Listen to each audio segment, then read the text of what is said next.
Good morning students, this is Satish Kumar from Krishna Public School. In this video, we shall be discussing about the chapter 3rd of 6th standard, Fiber to Fabric. So students, we have studied about fiber in the previous chapter also, that is chapter number 2nd, about the dietary fibers. And in this chapter we shall be discussing about कि हमारे पास fibre से हमारे जो clothes होते हैं वो कैसे बनते हैं. ठीक है, अगर आप बड़े ध्यान से देखेंगे क्लोथ्स को तो आपके उसके अंदर स्ट्रैंड्स दिखाई देंगे, बहुत पतले पतले से धागे दिखाई देंगे जिन्हें हम यान कहते हैं. अगर आप यान को भी फर्दर डिसइंटीग्रेट कर देंगे, उसको खोलने की कोशिश करेंगे तो उसके अंदर और पतले स्ट्रैंड्स आपको दिखाई देंगे जिन्हें हम फाइबर्स कहते हैं. तो फाइबर्स को हम कैसे डिफाइन कर सकते हैं? They are long thin threads like strands called fibres. अब जो फाइबर्स होते हैं वो 3 टाइप के होते हैं हमारे पास. ठीक है, डाइटरी, नेचुरल और सिंथेटिक. डाइटरी जो होते हैं वो हमारे फूड के अंदर होते हैं, जैसे स्पिनच और शुगर केन, बट उनसे हम फैब्रिक नहीं बना सकते, उनसे हम कोई भी कपड़ा नहीं बना सकते हैं. बात करते हैं हमारे दूसरे फाइबर्स की जो नेचुरल और सिंथेटिक होते हैं. नेचुरल हमें प्लांट और एनिमल से मिलते हैं. ठीक है, जैसे प्लांट से हमें कॉटन और जूट मिलता है, एनिमल से हमें शीप, गॉट और रैबिट से उनकी जो स्किन होती है उसकी बाहर वाला जो कोटिंग होता है वो मिल सकता है, जिससे हम यान बना सकते हैं. ठीक है, हमारे जो विंटर क्लोथ्स बनते हैं बेसिकली उनमें यूज़ होता है जो हमें एनिमल से मिलता है फाइबर. और सिंथेटिक में हमारे पास आ जाता है नायलॉन, रेयॉन और टेरेलिन.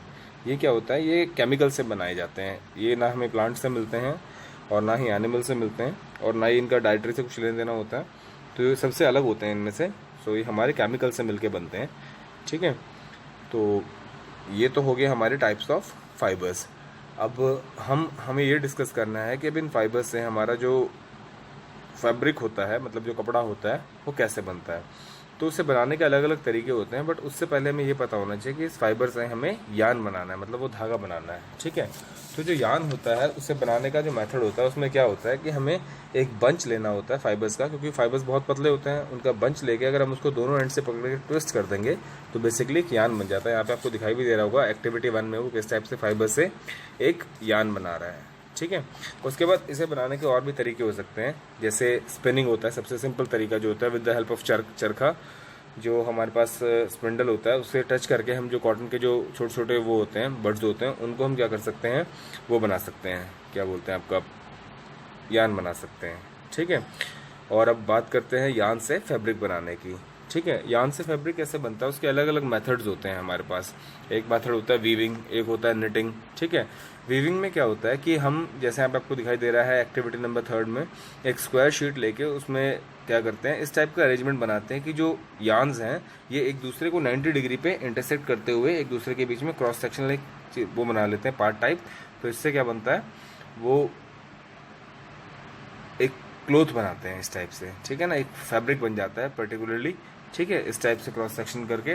तो अगर ये चीज़ आपको प्रैक्टिकली देखनी है तो आपको मैग्नीफाइंग ग्लास की ज़रूरत पड़ेगी. कोई भी क्लोथ लेके आप उसको बिल्कुल डीपली अगर देखेंगे तो आपको ये जिस टाइप का क्रॉस सेक्शन यहाँ पे आपको दिखाई दे रहा है, मतलब 2 फैब्रिक्स जो हैं पैरेलल होकर एक दूसरे को 90 डिग्री पे क्या कर रहे हैं, 2 यान्स जो हैं वो क्या कर रहे हैं, एक दूसरे को 90 डिग्री पे इंटरसेक्ट करते हुए एक फैब्रिक बना रहे हैं. तो ये आपको देखने को मिल जाएगा विद द हेल्प ऑफ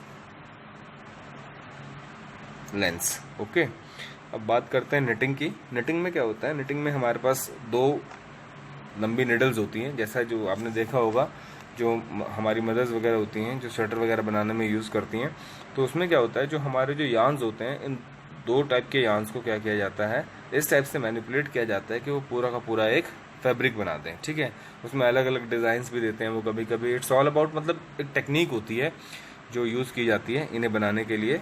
ठीक है, तो इस प्रोसेस को हम निटिंग बोलते हैं. टी शर्ट्स भी बन जाते हैं निटिंग से, जो हमारे अंडरगारमेंट्स होते हैं. ठीक है, they are also made by knitting. And you may also have noticed that yarn of a torn stalk can pull the entire socks can be unraveled. ठीक है, अगर आप सॉक्स में से अगर आपको कोई धागा निकला हुआ है, अगर आप उसको ध्यान से देखेंगे तो पूरा का पूरा सॉक्स भी निकाल देगा वहाँ से, पूरी की पूरी सॉक्स को उधेड़ देगा. तो बेसिकली अगर हम पूरे क्लोथ के प्रोडक्शन की बात करें तो यहाँ से दिखाई देगा हमें कि सबसे पहले हमारे पास प्रोटीन चेन थी.